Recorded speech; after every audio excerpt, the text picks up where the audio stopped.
I'm too young. I don't know who I am. If I don't have basketball, what am I? And so I hung around the party crowd. I did well with it for a while. You know what I mean? It's not like I came out of the gate an addict. Once I had made it through school and really didn't have any options, 9/11 happened. I joined the military almost immediately and I was gone. If they put you on Oxy 80s for 2, 3, 4 years or whatever, and then just yank you off them, but tell you this little brown powder is going to get you where you need to be, you're going to do it. I did not think ever owning a home, getting married. I didn't think those were ever in the cards for me. By the grace of God, somehow those things have happened to me.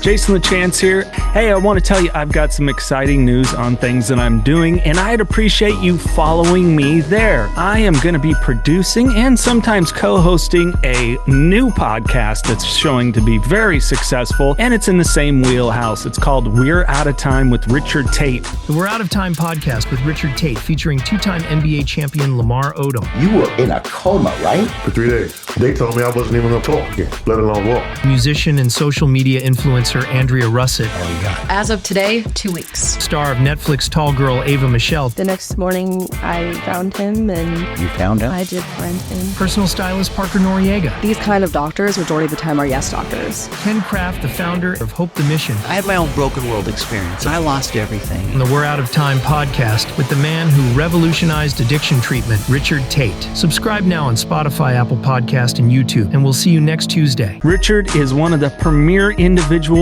in addiction, treatment, and recovery. And he started the We're Out of Time podcast. I'm producing it. I'm going to be co-hosting. He's had so many amazing guests, celebrities talking about their addiction struggles, recovery, mental health, and so much more. Please give it a follow. The link is in the podcast description, youtube.com/@RichardTaite. Or if you're listening to the podcast, search for We're Out of Time, and you'll find the podcast there. And you'll be hearing and seeing me on there, so if you want to remain connected with me, that's the place to do it. Or some of you may know that I do work for PAIN, Parents and Addicts in Need, a nonprofit helping those and their families through the process of addiction and recovery. And I've included links for all that and the podcast that we do called Don't Hide the Scars down below in the description. And I put my email there as well. I've had so many people reach out through KnockinDoorzDown asking to be connected to services, and that is the best way to get a hold of me, jason@painnonprofit.org. Shawn Livingston, thanks for joining me on Knocking Doors Down. Appreciate you, man. Thank you for having me. Oh, dude, it's my pleasure. I don't know about you. It's the beautiful thing about this recovery community. I meet one amazing person, and then they introduce me to 2 more amazing people, and then, it just keeps going. So it was pretty cool of our mutual friend, Frank, to introduce us. So I'm honored to speak with you. Anybody that served in the military, you immediately have a place in my heart, so I'm always honored to speak with a veteran. But I start things with gratitude. 3 things you're grateful for. 3 things I'm grateful for. Grateful for my wife. Grateful for the people that I have close to me, the team I have around me, the people that I consider friends today. And I'm just very grateful to have an opportunity today, because I didn't give myself many opportunities in my life before. So all the opportunities I have now, I'm very appreciative of. Yeah. I like that you brought up your circle. I don't know about you, if you ever have moments of reflection and thinking back about the circle that you used to run with as opposed to the circle now. An environment, so many of us discuss, is addiction, is it genetic, is it environment, the combination thereof, is it trauma? But I'll tell you, the environment's a hell of a big part of it for sure. Yeah, absolutely. It took me to get sober and to really realize the importance of that, because my MO my whole life is I want to hang around the funny guys. I want to hang around the funny guys. We're going to talk shit. That's how we're going to pass time.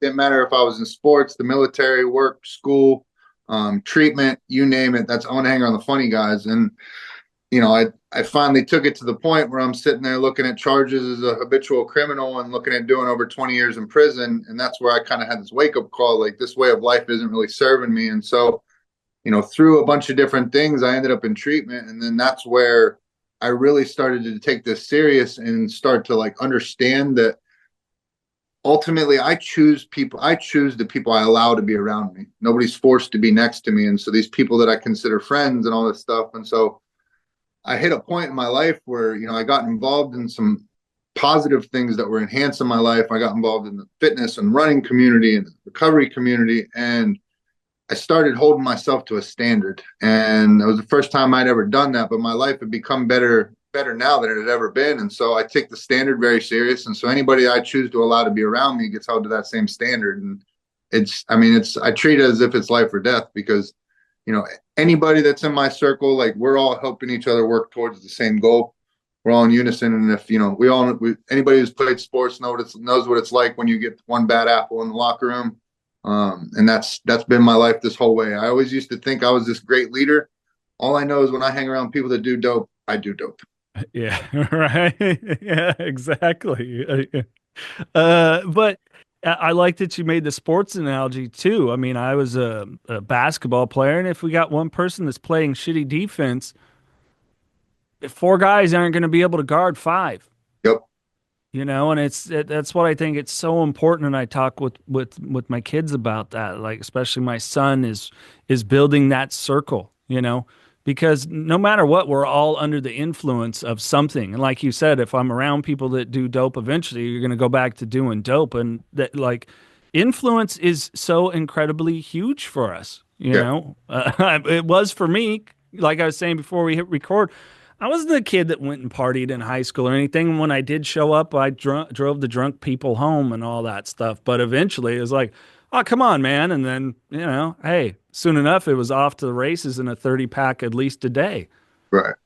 Yeah, I feel you. I mean, I'm curious, though, because combat veteran, injured in service, but who was little Shawn Livingston? It's always an interesting path for me in how you kind of are the man you are today. Yeah. Man, I grew up in Youngstown, Ohio. It's the northeast tip of Ohio. Back in the day, it was real booming with the steel mills and everything. And once the steel industry went under in the United States, it decimated our area. There's not much of anything there. It's a bunch of rundown steel mills and dilapidated crack houses. Luckily, sports and basketball in particular is what kept me kind of out of trouble at a young age, kept me in the right direction. And so my dad left when I was 2. So my mother raised me. She was single, and so she was going to school and college, and she would later get her doctorate. But I wasn't around for much of that because I had already been older and in the military in that time. So I was there for, sitting in the back of classrooms, going to bed at night when she's up doing her dissertation and, on the computer and stuff. So, it was tough not having my dad around there, not having a male figure. Luckily, I think around when I was 8 or 10, I had an amazing stepfather come into my life, and he was a godsend for sure. And so, just with there not being much opportunity in the area, I ended up going over into Pennsylvania to play basketball at a school that was known for developing Division I, Division II athletes, constantly winning state. And so I went over there and was following that, and ended up getting a bad car accident my junior year. And that kind of ended my basketball career. And that's right where I could see my life kind of go left, because up to that point, my entire identity was built to be this ball player. I was a basketball player.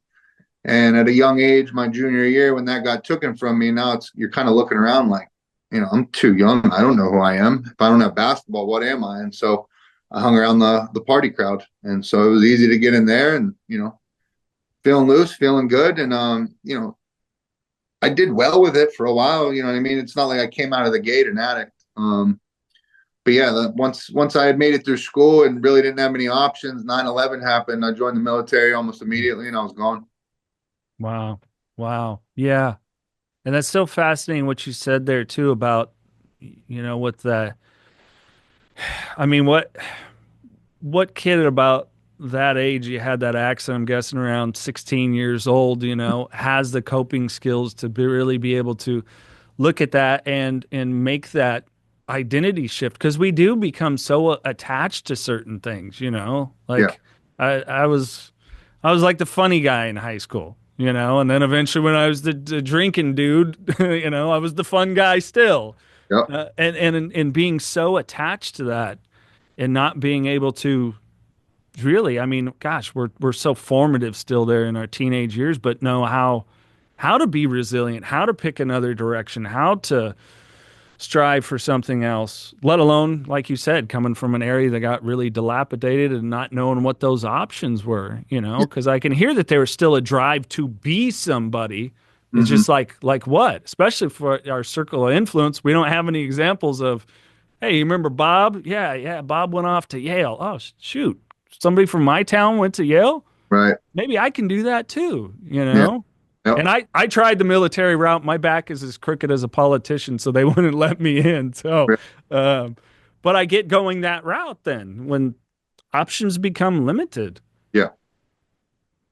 Yeah. I mean, there's not really much else to do there. And so, I think I tried one illustrious semester at college. And then after about 2 weeks, I realized the teachers didn't care if I showed up. And so I don't think I ever went again.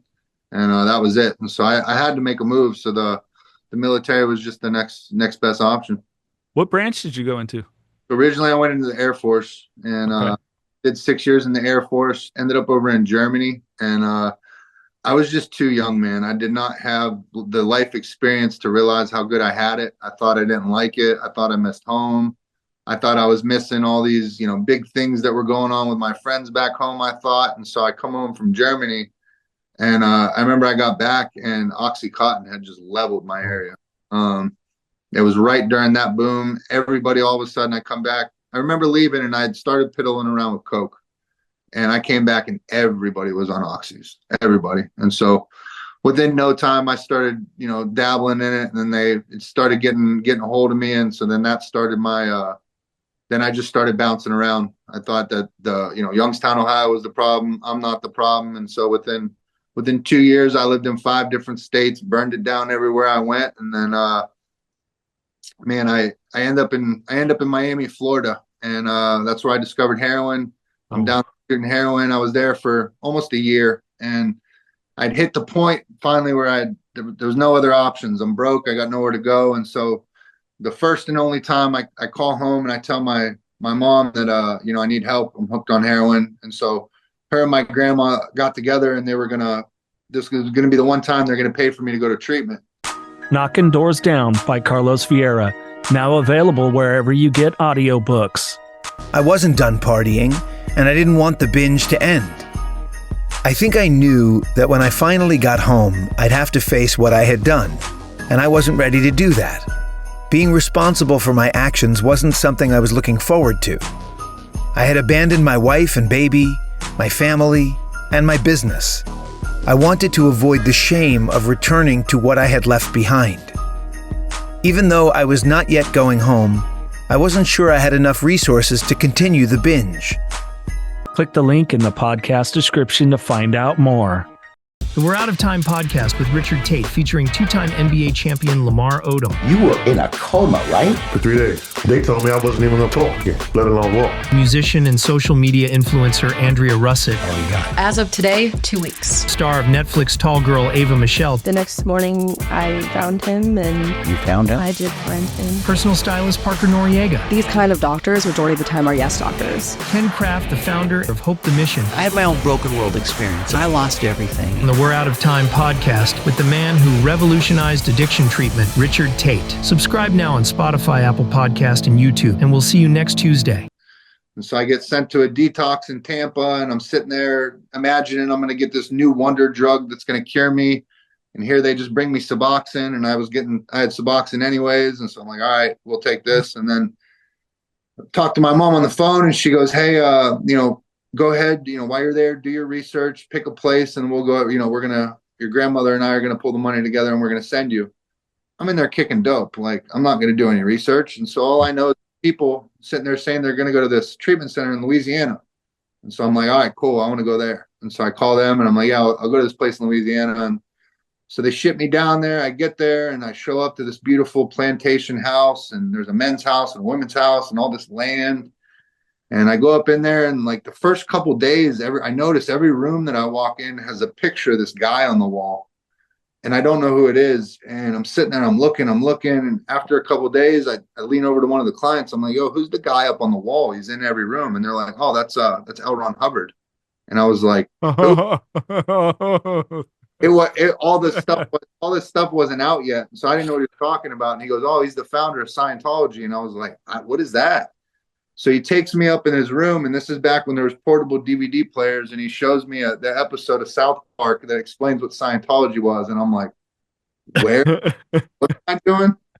So I was in Scientology rehab for 4.5 months, and then got out and smoked crack and snorted oxy the first night. So it didn't work for me. I was say you weren't striving to be part of the Sea Org there, huh, Shawn? Nah. They wanted me to stay and work there afterwards, and I was getting ready to do it. And I remember calling home to my mom, and she's like, you're crazy. Get your ass back here. You're going back in the military. Oh, yeah. Let me ask you, you said something interesting. So when you went from, up north, you end up down in Miami, switching to heroin. Was it that it was harder for you to find the oxys and heroin was just readily more available? Or were you already kind of dabbling? Right before I left Ohio, I was starting to get into it. I might have done it like 2 or 3 times. But I had to like go through somebody to get it, and they weren't reliable and all that. And so when I moved down I went from North Carolina, or I went to New York, Ohio to Pennsylvania to New York, North Carolina to Florida. And so I ended up in Miami, and I immediately started asking for oxys, but pretty quickly I couldn't find them. And then I asked one dude, and he said he could get heroin, and I was like, cool, let's go. Yeah. Well, and that's thank you for sharing that, because people that still may not understand the damage that the Sacklers and other big pharma companies did, for that matter, the way it was is, that was the alternative. Yeah. It was, because people that fortunately for me, when I tried opioids, got very sick and went, screw this. It takes me 20 to 30 drinks to get that sick. So I'm going to just stick with the booze. Right. I seriously lucked out in that way. I remember I got them for a minor procedure that I didn't need them prescribed for, like Tylenol and some ice was enough. Right. But yeah, I ended up throwing up and then just flushed them, like, forget this. And then just, whatever. And I think I even had a buddy like, dude, I would have bought them from you. It was like, huh? I wasn't even aware of that yet, to me, addicts was like my dad. It was a methamphetamine, or it was heroin, or, freebasing coke or whatever, it was like, I wasn't even aware that the prescription addiction that was going on. But that's where they ran. That's where you went. You couldn't get your pills anymore. All of a sudden they changed policy from the doctors. You're hitting the streets. Yeah. So, man, it's tough, because I know people that have never put substances like that in their body. It's very easy for them to say, like, I would never do anything like that. But I don't care who you are. If they put you on oxys for a year, you could be my own mother. If they put you on oxy 80s for 2, 3, 4 years or whatever, and then just yank you off them, but tell you this little brown powder is going to get you where you need to be, you're going to do it. Oh yeah, quick. Yeah, quick. And that people not understanding that, like, with the oxys with opioids, you can become dependent in that first 20 days. Not a full-blown addict, but dependent.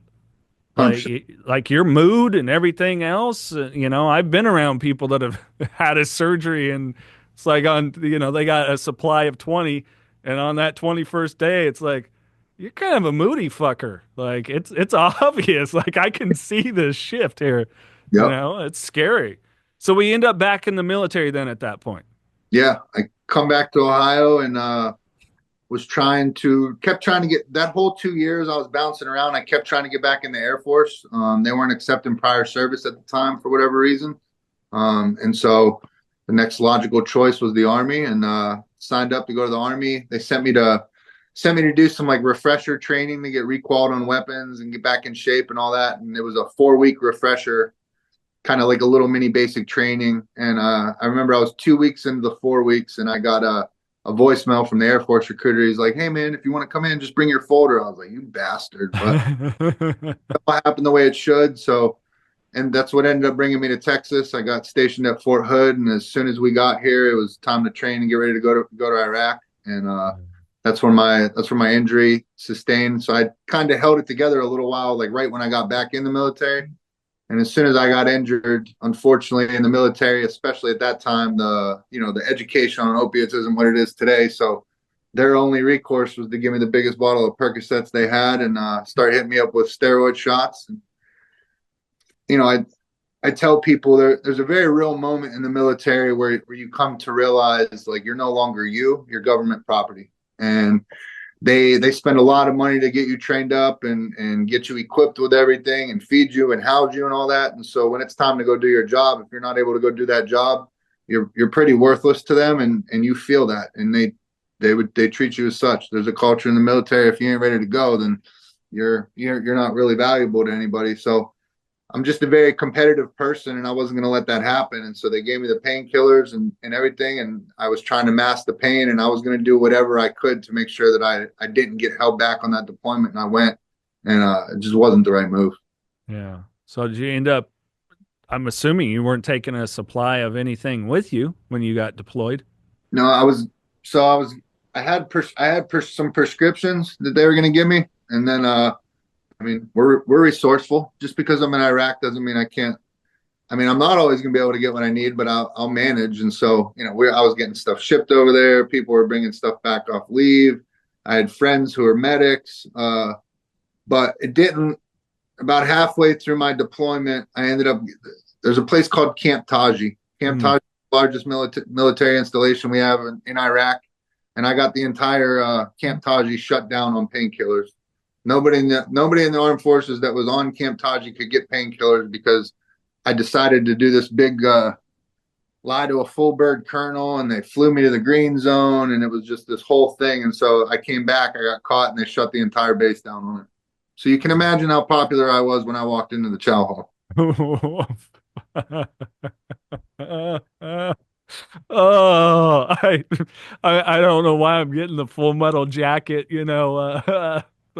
bar of soap in the sock, like visual, It wasn't like that, but there was some dudes that were. You're over there, you're away from your family, you're away from your wife, and there's guys that wanted their meds and they weren't getting them. Yeah. Oh, what a fuck deal. Well, in addition to being in a combat zone. Yeah. I look back on that time, and unfortunately, my time in the Army was, I was definitely no war hero. Thank God I didn't get myself, or more importantly, somebody else killed. I'm still tremendously proud of serving in the Army. I'm proud of deploying. I would still, to this day, give my life for any of those brothers or sisters that I have. But I wish I could be the man that I am now. Back then, I'd be a lot more proud of my service. Yeah. Well, yeah, but I think that fact that you're conscious of it, I commend you, because it allows you to be the man that you are now. And still, I've talked to a lot of people on here, and they've certainly never said I'd be proud to give my life for those men and women. Right. I think I'm tooting your horn here and commending you for your content of character. Appreciate it. Just took a little time, Shawn. I know. Man, one of the most important questions I was ever asked. I did an interview for the Austin Marathon one time, and my story kind of started getting out of there in the running world, and so they had asked me a question, and it ended up being one of the most important questions I've ever been asked, and it was, what would I go back and tell my younger self if I could tell my younger self to change, so that none of this stuff may have happened. And I thought about it long and hard, and I came to the conclusion, like, I'm very sorry for anybody that I hurt along the way, especially my family, my mother, my sister. But as I look back, I wouldn't change a thing, because now I have a very profound understanding that I had to go through every single thing that I've been through to be who I am today. And I wouldn't change that for anybody. I'm very proud to be who I am today, to be through the things that I have, come out on the other side and be able to utilize that to help other people. I now know there was a bigger plan for me than I had ever saw. Yeah. Gave me the chills. Likewise. I know what you mean. And it's, I wonder sometimes for maybe the people that aren't in recovery. I know I have some people that listen that they have a loved one that is or suffering with addiction still, or they just dig the conversations, from a personal growth standpoint. And I do recall a lady reaching out like, I'm not sure what you mean when I've heard you talk about that. And I said, in a way I wasn't trying to be disrespectful. I don't know that you will. Mm-hmm. There's something about that I've found to be a very profoundly true, at least for me and so many other addicts, that it's like we do get two lives in a way. Yep. We have a very deep and challenging crucible that we go through, and we, to get out on the other side, and really live almost, I don't know about you, and I'm guessing, with your marathon running, the documentary, which we're going to get into talking about that, what you're doing with fitness, your motivational speaking, it's like that same but different passion that we used to pursue our addiction with. Yeah, 100%. They're just, I tell people all the time, like, that there's a lot of different, it's cool. I think we're in a cool time right now as far as recovery goes, because there's people that are thinking outside of the box. You know what I mean? They're building on their recovery. It's not just this cookie cutter, 12 steps is the only way and stuff like that. But, I tell people all the time, damn, I forget where I was going with that. What did you? Oh, I was talking about the living life with that same pursuit. It's similar to how we pursued our substance, our drug of choice. Right. I tell everybody, I put an extreme amount of energy into the hustle of getting high every day, whether it was hustling up money, actually getting the dope, flipping dope, whatever it was a lot of energy. Just because I got sober doesn't mean that energy just went away. I needed to find somewhere to channel that energy. And I think, you talk about the ultra running or stuff like that. I think us addicts, we're very comfortable being uncomfortable. I think we're willing to push past a lot of pain and a lot of suffering that a lot of other people aren't. And so I just needed to find an avenue to channel all that into. I didn't realize that's what I needed, but when I discovered running, man, it was like exactly what I needed, right when I needed it. Because for me, man, I put all my eggs into the mental health route. I put all my eggs into the spiritual route. There was something I was missing. And then I added in this physical piece, and it just put all the pieces of the puzzle together for me. I got involved with running. I got involved with the gym, and it did far more for me than any medication that I was ever prescribed. When I started being able to use this to help other people and help them start getting in shape or running, and I watched it have the same effects they are, it's the same as the 12 steps. It's the same as a meeting. You're using your experience to help other people anyway you got it. And so that was just the recipe for me, man. Like, I needed to be able to find somewhere to channel that energy, and amazing things happened.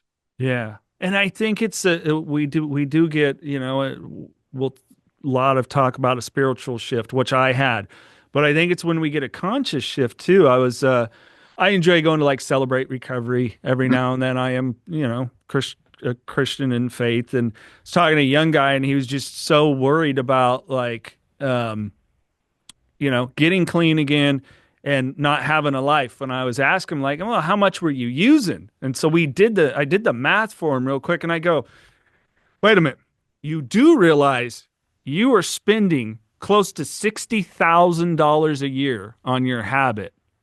And he looked at me, he's like, I never thought of it. I'm like, you have the capacity to earn. Mm-hmm.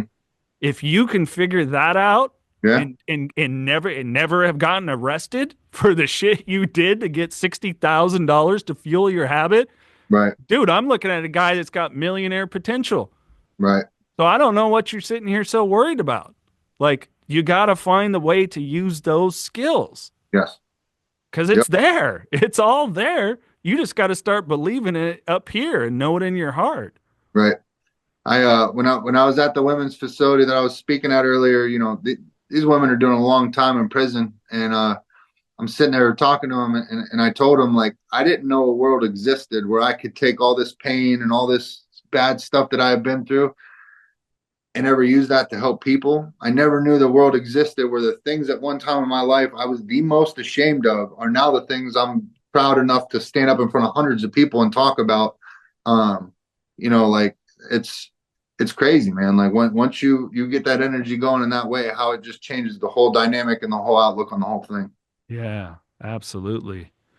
Let's talk the documentary 100 Miles to Redemption because I'm fascinated to know how. I mean, it's just what a beautiful path from heroin and opioid addiction and all the troubles to come to this. But when really was running presented to you? I mean, we were basketball players, both you and I. We did a lot of running, but as far as like this, like you're ultra badass. Like my knees are done at 46, Shawn. I could do it, but I don't know that I have like that thing in me for that. Right. Right.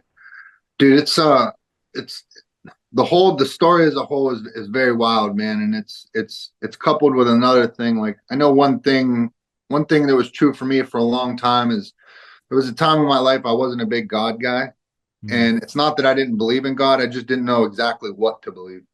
I don't know if it was just me getting older. I listened to too much Joe Rogan. I started questioning everything. I don't know if I can believe the Bible because man wrote it, and it was just all these things. And so, the running thing played into that. And there's a story I'll get into later that let me know without a shadow of a doubt God is very real in my life. But man, I end up in treatment this last time. I got my third and my fourth felony possession of heroin, stood in front of a judge. I can remember walking in there that day. At that time of my life, I thought I was a tough guy. I thought I was a badass. And I stood in front of a man that day, and he looked me in the eyes and told me he was going to charge me as a habitual criminal. He didn't see any reason to sentence me to under 20 years. And all the tough guy shit went right out of the window. I was willing to do whatever I could to try to change my life. And so I thought it was a foregone conclusion. I'm going away for 20 years. And so I just remember talking to my lawyer, and I was like, man, can I at least get a chance to like try to get clean so I don't get a kick when I go to jail, at least try to speak to my family. And he's like, yeah, we can make that happen. So I go to treatment, and I ended up doing 8 months of treatment in the VA. And so I had a little time up under my belt, and then I ended up going, long story short, to a 6-month facility in Austin, Texas. And so I check into the 6-month facility, and along this time, my lawyer, I'd kept a folder of all the things that I had been doing, and I presented him the folder, and his jaw dropped, and he's like, man, whatever you're doing, just keep pushing, keep doing it. You've given me something to work with here. Stay on this track. And so I go into treatment. I got a little sobriety time up under my belt, and I look in the mirror, man, and I hated who I saw. It didn't matter how much sobriety time I had under my belt. I had let myself go. I felt like shit. I looked like shit. I had a big gut. I was just a slob. And so always growing up an athlete, it was just, I was miserable. And so I had found out about a little running group that met in downtown Austin every Monday, Wednesday, and Friday. And so I talked to the treatment center, and they gave me special permission to go. And I was never a runner growing up. Just like you said, if I didn't have a basketball in my hand and I was running, I was in trouble. That was punishment. So never could I have dreamt what running could do for my life or my mental health or family or anything. So I show up to this run, and my ego is still huge at this point. And I look around, and it's like 5 a.m. and there's 30 men and women there. And I'm looking around. I'm like, they don't got nothing for me. I was dead ass last in that run that day. Could barely finish 2 miles, lungs on fire, still smoking a pack of Newports a day. But I just remember, man, when I got done, I had felt a sense of accomplishment. It had been a long time since I felt. And so I was like, man, I'm just going to keep coming back and see what happens. And so pretty quickly, 2 miles turned into 3 turned into 4. And then I put the cigarettes down, and it completely transformed my experience in treatment. All these mental health things that the VA had diagnosed me with, PTSD, depression, anxiety disorder, panic disorder, agoraphobia, you name it. Man, a lot of that stuff really just started melting away. Not saying it went away by any means, but it got to a much more manageable point. And it just started doing so much in my life. And so I just kept doing it. And then, I have another story I want to tell, but it's kind of long. So I don't know if you want to say something in between, but it's the story that let me know God's very real in my life. No, matter of fact, I very much want to hear that story, please, because I had someone ask me as one of my first sponsors. I've only ever had 3. Same gentleman that got me back into building Legos like I did when I was a kid. He's like, what, you don't believe in God? And I said, no, I believe in God. I just don't believe there's one that has any purpose for me. And he went, well, that's the journey we are on, aren't we? And I was like, shit. Like, I'm done for. I can't stay attached to my BS story anymore. Right. It was like, no, I'm going to show you God has a purpose for you. It was like, son of a, I can't continue myself. I'm worthless, nothing, that piece of shit, Right. you know? That's crazy. But tell me, please. I want to hear this. So, man, you already know, anybody that's listening, running did something for me I didn't know was possible. It gave me community. It gave me lit a fire up under my ass. It put structure back into my life. It gave me something I was excited to wake up for, excited to be alive for, excited to be sober for. And so it was huge. And so as I was take you back to when I was getting out of the military, I'd failed a piss test, and they sent me to a 30-day treatment center. And so I show up to this treatment center, and I am not worried about getting sober. I'm just trying to get out of trouble, trying to salvage my military career. And so I show up there and went right into my MO. Like I had said before, I want to hang around the funny guys. And so immediately I meet a guy who's 5-6 years younger than me, funny as hell. And so boom, there's my rehab homeboy, and we're going to kick it. So we're in there talking shit, and we're, cutting up in group and talking to girls and doing everything you shouldn't do in treatment. And then about 2 weeks into the stay in treatment, I break the cardinal rule and I start dating one of the girls in the treatment center. Get out of treatment and quickly realize why that's a rule. And so I end up in the most toxic 2-year relationship known to mankind. I'm just as guilty as she was in it. We were both very sick. So throughout this 2 years, I start getting in trouble with the law. I'm out of the military. I catch my first 2 felonies for heroin possession. And so now I got to go away. But I figure I'm going away. It's cool. My girl's going to hold me down while I'm gone. All my homeboys on the street, they're going to hold me down. I'll be good to go. So I go in there. How many letters do you think I got from my girl? I'm going to say a big donut. Big donut. Just as much money that got put on my books by all my boys, too. So I do this 2 years alone, and I get out, and I'd just been in prison for 2 years, so I make the logical drug addict decision, and I got to look the girl up to see what she's up to. And so now, come to find out, she's with my young buddy from the treatment center. They're together now. And so me being me, I start texting her, and she starts texting me back, and she starts sneaking around behind his back to come see me, and he finds out about me. And so we're going back and forth, and we're going to meet, we're going to fight, and it's going to be this or that. And he wouldn't ever come meet me for whatever reason. So the one night I had found out where he lived, and I was tired of all the talk. And so it was a real nice gated community. And so I go hop the fence and find out where his door is. And I'm knocking on his door, trying to get him to come out. And the girl, she was borderline. And so it was always interesting. And so, in all honesty, she loved the fact that there were 2 guys getting ready to scrap over her. And so she was in there fueling the flame a little bit, stoking the fire, and couldn't get him to come out. And so she ended up packing her stuff up, and she's going to leave and come with me. And so now I feel like I just won the grand prize. And so I have this delusion that we're going to move to a place called Temple, Texas. And because in Temple, Texas, there's a big VA there, that we're going to go there. We're going to be able to get sober, and life is going to be good. But there's only 10,000 people there, right? Temple's small population-wise, isn't it? Yeah, it's a dot. Yeah. I was completely delusional in my train of So we pull into town. I get the first little crackhead motel I can find, and we go in the room and we start unpacking the stuff. And all of a sudden, out comes a laptop, and out comes an iPad, out comes a cell phone, out comes a PlayStation, and all this electronic stuff that I knew she didn't have the money for. And for whatever reason, one thing I never got down with in my entire addiction was stealing. I always felt like it was just bad karma. It would get me caught up, so I just never did it. So I never had any problem with him other than the girl. And now because I got the girl back, in my mind, we're good. And so I call him up, and I'm like, hey, dude, I got your stuff. I don't want it. I'm not going to pawn it. You're more than welcome to come get it. And so for whatever reason, he thought I was setting him up. And so he ended up sending his mother to come pick the stuff up off me. Now, why you would send your mother to someone you think is setting you up, I have no idea.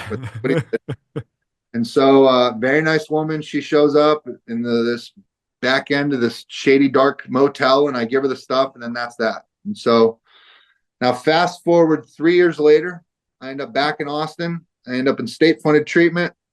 Looking at doing 20 years, like I was telling you before, and I discover the running community.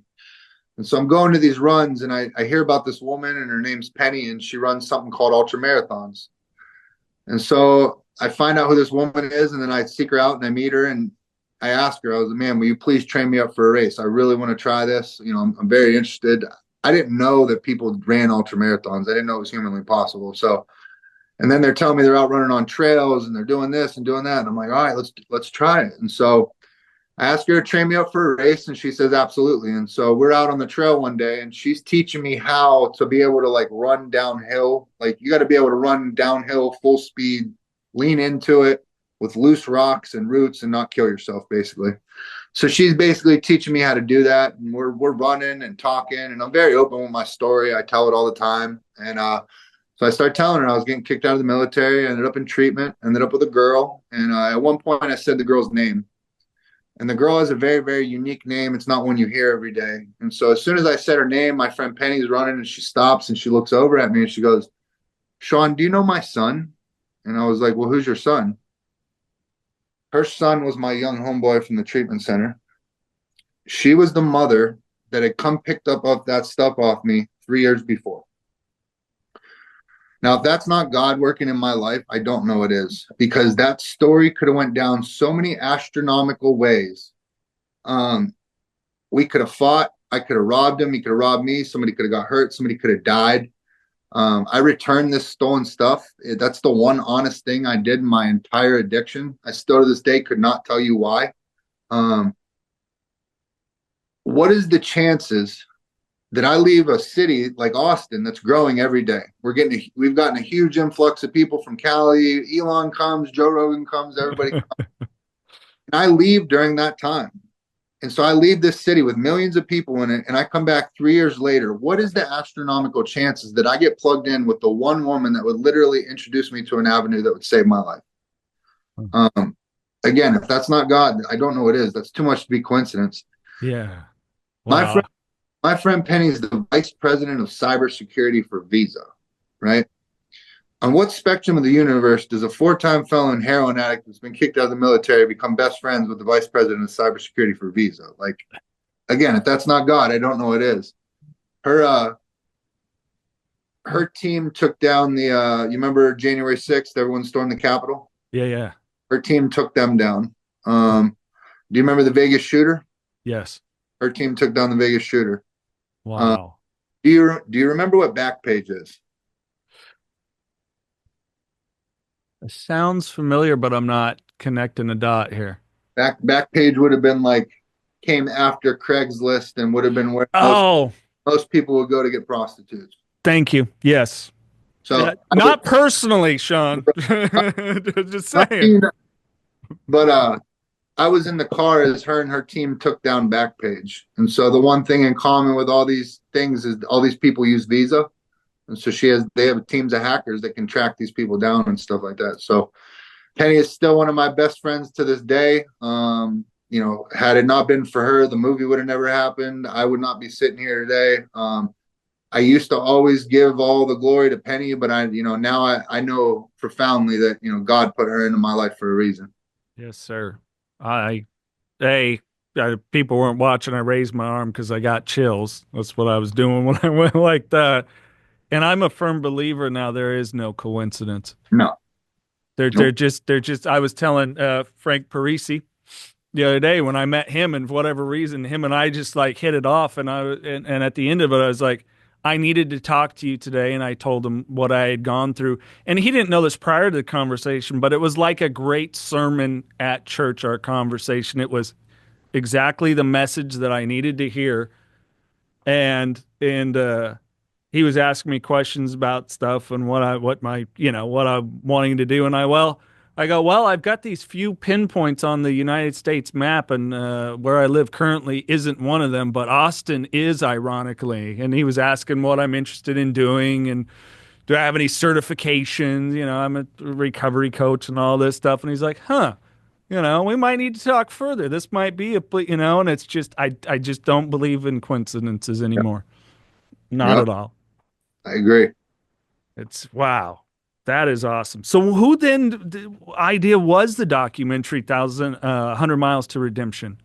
So once I had done that interview with Austin Marathon, that's kind of like what put my story out there. And so Lance Armstrong ended up reading it. And the next thing I know, he invited me to come on his podcast. And so I went on the podcast there. That was the very first thing I'd ever done. First time I'd been in front of a camera. I was so scared. Couldn't get my words, stuttering and all that. But I did that. And the next thing I know, a director had reached out and called me and asked me if I'd be willing to be part of something kind of on a larger scale. And at first I was ready to hang up the phone because I thought it was like one of my boys messing with me or something like that. Like, you don't get calls of somebody saying they want to make a movie about you. Right. At least that doesn't happen in my life. And so we kept talking further, and he was just telling me his idea behind it and all that. And it just so happened at that time I was training for a 100-mile race. It was called the Pinhoti 100. It's on the Appalachian Trail. It goes from Georgia to Alabama. And so he's like, man, let's go try to shoot it. And we'll see what happens. And that was the beginning right there. That is cool. That is cool. Is the documentary already out and available for people to see? Yep. It's on Amazon. It's on a bunch of platforms. I usually try to channel people to Amazon because there's no commercials. All right. Well, I'm going to put the link in the podcast description for that. You got the podcast going too. I Am Redemption. I mean, it's again, the no coincidence that we seem to kind of have a similar purpose with what we do with our podcast. And tell me a little bit more about, when did you decide, from a guy that never was on camera, all of a sudden ends up in front of Lance Armstrong and documentary about their recovery journey and ultra marathoning, to, hey, let's get get conversations going. Yeah. Man, all I know is, I had 7 years, April 18th, and all I know is for the past 7 years, for the first time in my life, I don't really like doing the big book cliches and all that stuff, but I would always try to be the director of my own play. When I got sober this time, dude, I took my hands off the wheel, and all I do is I just try to put good energy out in the world and help people, and good things keep happening. And so just from all my time going around speaking with the film and all that, a now friend of mine, a woman, her name's Kim, she saw me speak somewhere. The next thing I know, she was introducing me to some people that offered me the opportunity to start doing the podcast. And I remember they had asked me first how I felt about social media. And I was like, I got to be honest with you. I was like, I'm not a fan. I enjoy scrolling, but I was like, I'll never be the guy that's like going live and doing all that stuff. And, oddly enough, in addiction, I thought I deserved applause just for walking in the room, and then now in sobriety, like, I don't want any focus on me and stuff like that. But it's funny how, God has basically put me in this position where, like, no, this is what you're going to do, but in a different way to help shine light on other people. And so they were like, well, if you don't like, I thought me saying I didn't want to do social media, I thought that was going to be the deal breaker with them, but that was exactly what they wanted to hear. They were like, if you wanted to come in here and wanted to be big on social media, that's somebody that sounds like they're looking for personal recognition. We could see that you're not. And so they gave me the opportunity. They told me, they're like, if you do a podcast, you don't have to do social media because you just do the clips and all that. And I was like, oh, tell me more. Dude, we sat down and did one, and it all kind of opened up to me, and was like, wow, man, this is an opportunity. I've been lucky enough and know the power and the therapeutic benefit of being able to use my story to help people. And so if I can be able to give that to somebody else, dude, I'm all for it. And so I know so many people with these incredible stories. We started throwing around ideas for the podcast, and, I didn't want to make it a recovery podcast. I didn't want to just pigeonhole it. I'm a recovery guy, but I don't just listen to recovery things. And so I want to have entertainment and interesting people from all different walks of life. And so, I definitely have people from the recovery community on, and been blessed to have some UFC fighters, actors, musicians, Olympic athletes. And so it's just people that have been through adversity and come out on the other side a better person for it. Yeah. One of the messages I always tell people when I speak is, I have a certain set of life experience, but every single person listening to this today or sitting in any room has their own life experience. And we've all been through adversity. And if you are lucky enough to come out on the other side and do the work to get through it, you have the same ability that I do, is to go back and use that to help people. And so the most selfish thing I could have ever done in my life would be to get sober and then just go on and live my life. All the pain I put my family through, all that stuff. If I don't go back and take all this stuff and use it to help people, then what was it all for? Yeah, exactly. You know, my intention was always, you know, hopefully it helps at least one person, you know, and I'm honored whenever anyone reaches out. Matter of fact, can I have a FaceTime chat with a gentleman that found the podcast in the last few months, and you know, it's just what he needed. And he's like, you know, struggled at 9 months, found it. Now I'm coming up closer to that year, and it's like, if that's what it took for 5 years of continuing to grind it out and late night editing, and you know, because I'm a one stop shop with it all, then it's like, you know, I would say my life has been pretty well lived then, you know, and I sleep a little bit easier. But I'm with you, man. I'm with you, and I still struggle with that because I fight a lot that I am kind of a performer by nature, yet which is ironic because I'm an introvert. Of like, well, sometimes there's this voice in me that's like, oh, just go for it, be that entertaining guy. But then I'm afraid it's really connected to my addiction, so I have this inner battle all the damn time with it. You know, like, okay, is that really to get someone's attention, to let them know that they're valued and have purpose and be able to drop, you know, some food for thought on them, or is that for me? And it's like the biggest struggle I have almost every day. Yeah. Yep. I get it. So, well, we'll drop the link in the podcast description as well for the documentary and your podcast and social media, all that. But let's jump into some fun random questions. All right. Let's do it. All right. Kind of already answered that one, so I'm gonna. So do you have a hobby or an interest people would be surprised to learn about, maybe that you don't talk about often, or outside of the realm of running and podcasting and speaking? So I'm gonna give you two quick ones. I'm definitely a shoe guy, but I'm never gonna spend over 150 on a pair of shoes. And I'd say probably the one that most people don't know is I'm a grass guy. My stepfather used to force me to do all the landscaping and all that stuff around the house when I was growing up, and I absolutely despised it. And I did not think ever owning a home, getting married, I didn't think those were ever in the cards for me. By the grace of God, somehow those things have happened to me. And when we bought this house, the number one thing I couldn't wait to do is I damn well will have the nicest grass in this neighborhood. So I got a lot of pride in my grass, and fully embraced my 40s, I guess. I love it. I think that's awesome. Yeah, it's good. You know, we did some other kind of grass years ago. Now it's something to have some pride in, you know? I was just talking about being an introvert or an extrovert. What would you say you are? Dude, I'm remarkably close to exactly what you just said that you are. I'm a homebody. My wife tells me that I'm the chatty one and I'm this and that, but when we get out there, you know what I mean? I love chatting people up and talking and all that stuff. But like I tell her every day, as soon as I walk out of the door in the morning, my goal is to get back home today. That's it. Everything I do is just so I can get back home. Yeah. So. I know it's funny. People don't believe, like, as of this recording, I'll be hosting in 2 days an MMA event. I do ring announcing and I did pro wrestling and all this, and people just like, how are you an introvert? I go, because by the end I am drained. Like, I do not want to talk to anyone. Like, people like want me to stick around and talk. And I'm like, I just want to get my check and go. Like, I hate to sound that way. And I appreciate the nice compliments and that I did a good job. And that's what I want. You know, I want people that paid their good hard earned money to feel that I brought value as well. But it's like, I just want to get the hell home. Get in my sweatpants and watch some Star Wars something, or rather than just, but I am honored to be able to do it, and speaking stuff too, like if I go and speak, I usually to teenagers and stuff like that. That actually does bring me some sense of energy. But anyways, back to you. Yeah, we answered that one too about there are no coincidences. Do you have any pet peeves? Things that just kind of annoy you? Oh, pet peeves. What are some good ones?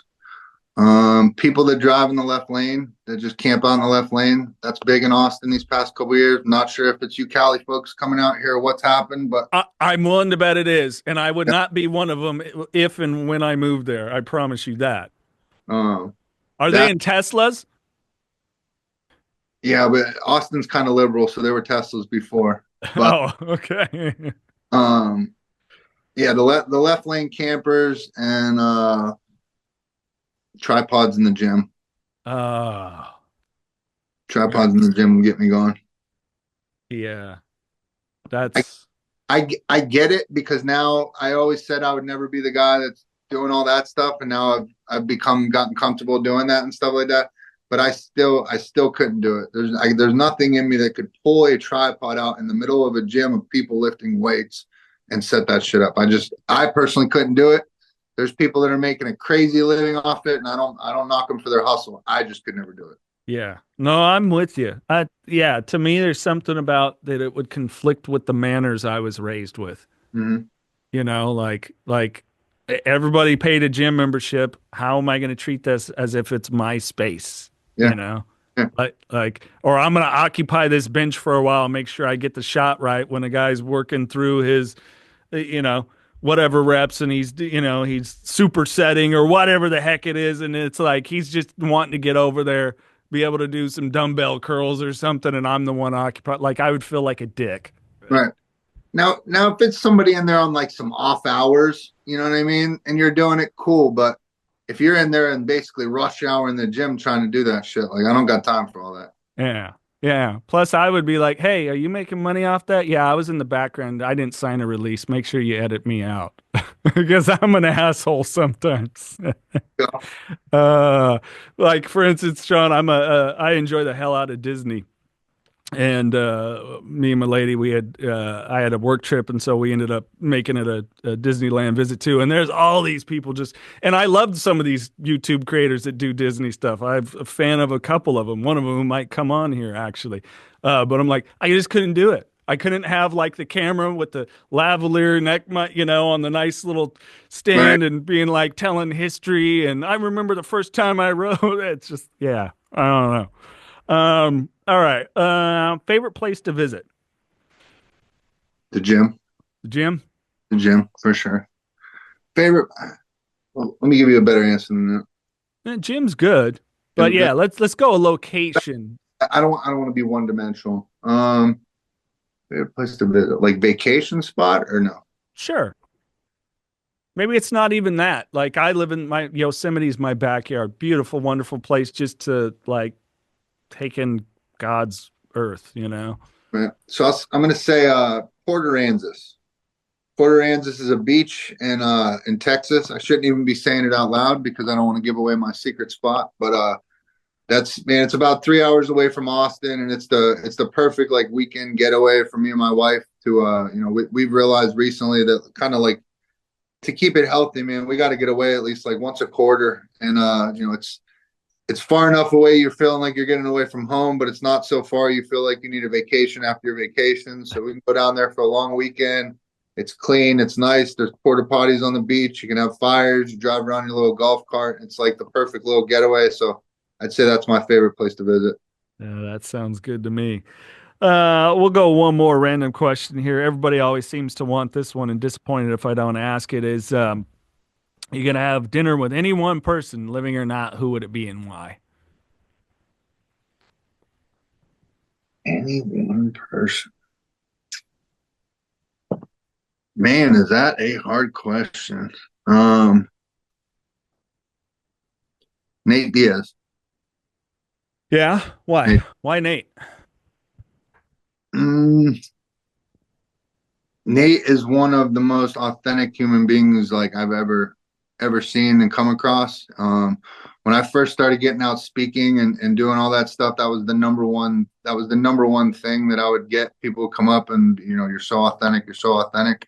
And so it just always stuck with me. And so I don't know. I don't want to say I see myself in that, but the way he just unapologetically leans into being who he is. I know in recovery, in society and all that stuff, you go through that kind of early sobriety thing where it's like, okay, this is how I need to be. I need to act this way. I need to do this way. I'm 40. I got to do this. And I think within these past couple of years, I've just gotten a lot more comfortable and confident being me. I'm into what I'm into. I don't care what other people think about it. I say what I say. I stand behind my words. I carry myself with respect and all that, but I'm not gonna feel bad or be apologetic for being me. And I don't feel like Nate does that either. So I think Yeah, I dig that. And that's a good way to be, because it doesn't mean that you're a dick. It just means that it's like, again, like we were talking, I'm not your cup of tea. Thanks for letting me know. Right. There's billions of people on this planet. Now there doesn't need to be any more exchange. Don't take it personal. No big deal. Right. All right, Shawn. Jerry Springer moment, my man. If you had anything that you'd want to drop, maybe somebody that's listening that's struggling, has a loved one that's struggling, or just people looking for maybe that inspiration that you found to continue to go after the things that you do.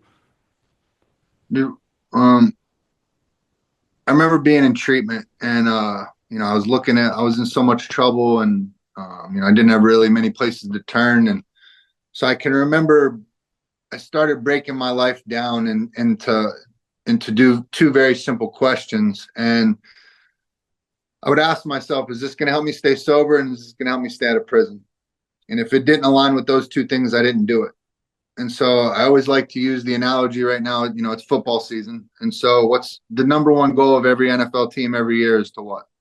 Go to the Super Bowl. Right. Go to the Super Bowl. We want to win the Super Bowl, right? Yeah. And so at that time in my life, I knew what my Super Bowl was.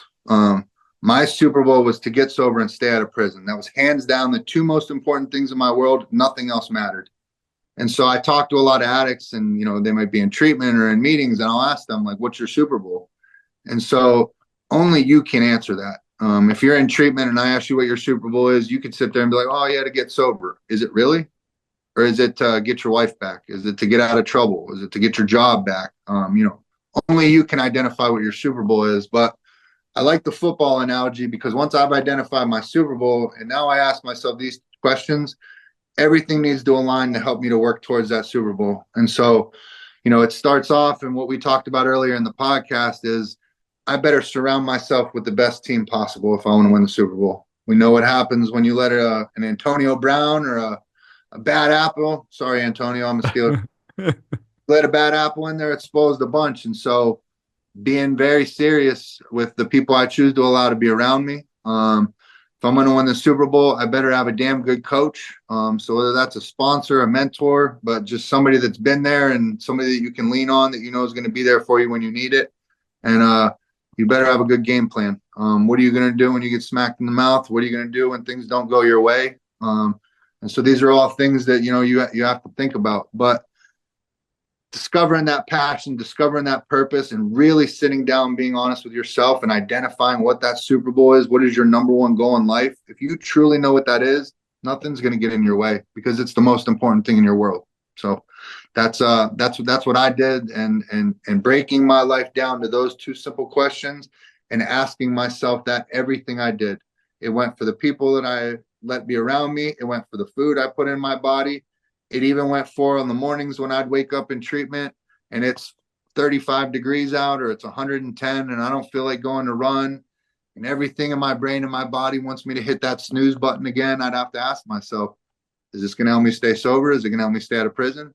Is me hitting the snooze button like I have every single day for as many years as I can think, is that going to help me stay sober or stay out of prison? And it didn't. And so I got up and I went and I ran. And I just continued to do that, asking myself those questions until it just became a working part of my mind. I dig it. Shawn Livingston, thank you very much for your time. Brother, I appreciate you, man. Thank you for the opportunity. Likewise. And on that note, remember, no outside solutions to inside problems, and keep knocking doors down.